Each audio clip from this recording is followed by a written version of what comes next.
Hola, mi nombre es Aida Isabel Osta Hernández del grupo 2040 y estoy cursando mi segundo año de la carrera de medicina.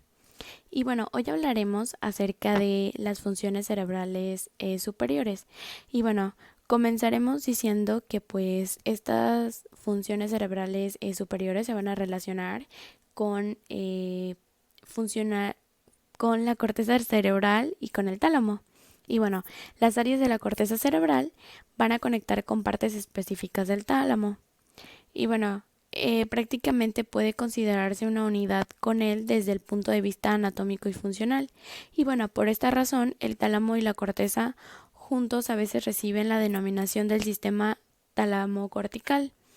Y bueno, casi todas las vías procedentes de los receptores y de los órganos sensitivos y dirigidas hacia la corteza atraviesan el tálamo, con la excepción fundamental de algunas vías sensitivas del olfato. Las áreas motoras primarias van a poseer conexiones directas con músculos específicos para originar movimientos musculares concretos, y las áreas sensitivas primarias van a detectar sensaciones concretas, como por ejemplo la visual, la auditiva o somática. Y bueno, estas se van a transmitir directamente hasta el cerebro desde los órganos sensitivos periféricos. Y bueno, ahora hablaremos acerca de las áreas de asociación. Y bueno, estas áreas de asociación se van a denominar así porque reciben y analizan simultáneamente las señales de múltiples regiones corticales, tanto motoras como sensitivas, así como de otras estructuras subcorticales. Y bueno, algunas de estas áreas importantes son las siguientes. La primera es el área de asociación parieto-occipitotemporal. La segunda, el área de asociación prefrontal, y la tercera, el área de asociación límbica. Y bueno, nos centraremos en el área de asociación parieto-occipitotemporal. En esta área de asociación, esta va a estar situada en el gran espacio de la corteza parietal y occipital, cuyo límite anterior corresponde a la corteza somatosensitiva y el posterior a la corteza visual y lateral de la corteza auditiva. Y bueno, eh, aquí vamos a encontrar el área de Wernicke, que es importante para la comprensión del lenguaje. Y bueno, esta va a ser el área principal para la comprensión del lenguaje. Está detrás de la corteza auditiva primaria, en la parte posterior de la circunvolución superior del lóbulo temporal. Y bueno, esta se va a tratar de la región más importante de todo el cerebro para las funciones intelectuales superiores, porque casi todas ellas se van a basar en el lenguaje. Y bueno, hablando de el área de asociación prefrontal, va a funcionar en íntima asociación como la corteza motora para planificar los patrones complejos y las secuencias de los actos motores.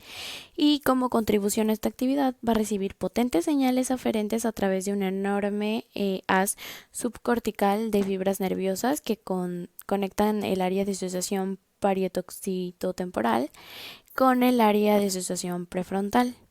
Y bueno, esta área también resulta fundamental para llevar a cabo los procesos de pensamiento suele describirse simplemente como un área importante para la elaboración de los pensamientos, y se dice que almacena memoria operativa a corto plazo que se emplea para combinar los nuevos pensamientos al tiempo que están llegando al cerebro. Y bueno, el área de Broca está situada en la parte prefrontal posterolateral y en la parte en el área premotora. Y bueno, esta área también funciona íntimamente vinculada al centro para la comprensión del lenguaje de Wernicke en la corteza de asociación temporal.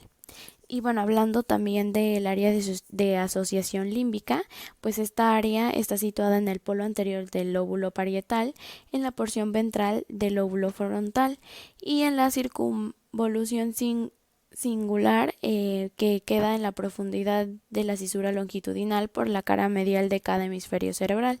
Y bueno, esta se va a ocupar sobre todo del comportamiento, las emociones y la motivación.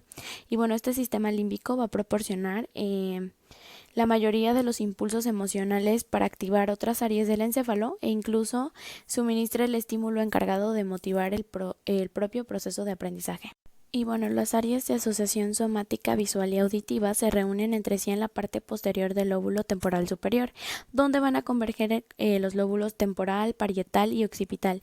Y bueno, esta zona de confluencia entre las distintas áreas de interpretación sensitiva están especialmente desarrollada en el lado dominante del cerebro, el lado izquierdo en casi todos los diestros, y ocupa el lugar más importante entre todos los elementos de la corteza cerebral con vistas a alcanzar los niveles de comprensión más altos del funcionamiento cerebral que llamamos inteligencia. Y bueno, esta área se conoce como el área de Wernicke en honor del neurólogo que descubrió por primera vez su especial trascendencia para los procesos intelectuales.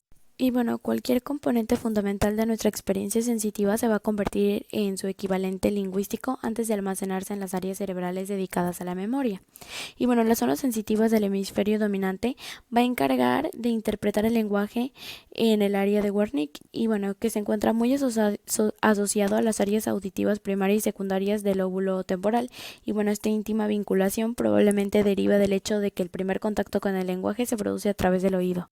Y bueno, los neurólogos han atribuido a las áreas prefrontales la elaboración del pensamiento y esta capacidad de las áreas prefrontales para seguir el hilo de muchos fragmentos de información y a la vez permitir la evocación instantánea de su contenido cuando lo requieran.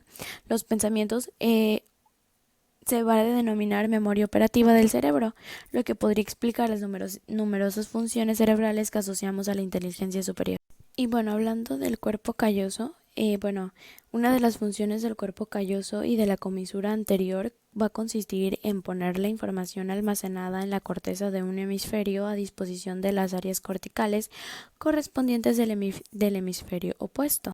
Y bueno, las dos mitades del cerebro, o los dos hemisferios, van a poseer unas capacidades independientes en aspectos como la conciencia, el almacenamiento de la memoria, la comunicación y el control de las actividades motoras.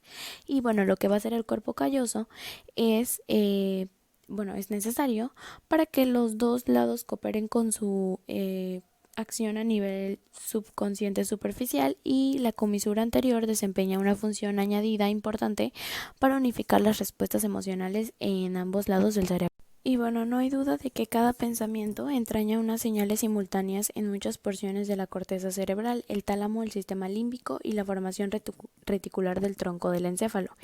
Y bueno, la definición provisional del pensamiento en función de la actividad nerviosa del modo siguiente se va a emplear en un pensamiento que deriva de un patrón de estimulación en múltiples componentes del sistema nervioso, al mismo tiempo que quizás implique por encima de todo la corteza cerebral, el tálamo, el sistema límbico y la parte superior de la formación reticular en el tronco del encéfalo. Y bueno, el sueño, por último, se va a definir como el estado de inconsciencia del que puede ser despertado una persona mediante estímulos sensitivos o de otro tipo. Y bueno, la zona de estimulación para generar un sueño casi natural más consciente son los núcleos del RAFE en la mitad inferior de la protuberancia y el bulbo raquídeo. Y bueno, las fibras nerviosas que nacen de ellos se van a diseminar a nivel local por la formación reticular del tronco del encéfalo y también ascienden hacia el tálamo, el hipotálamo y la mayor parte de las regiones del sistema límbico. Y es así como se van a integrar estas funciones, la memoria, el sueño y el aprendizaje, y más que nada el lenguaje también.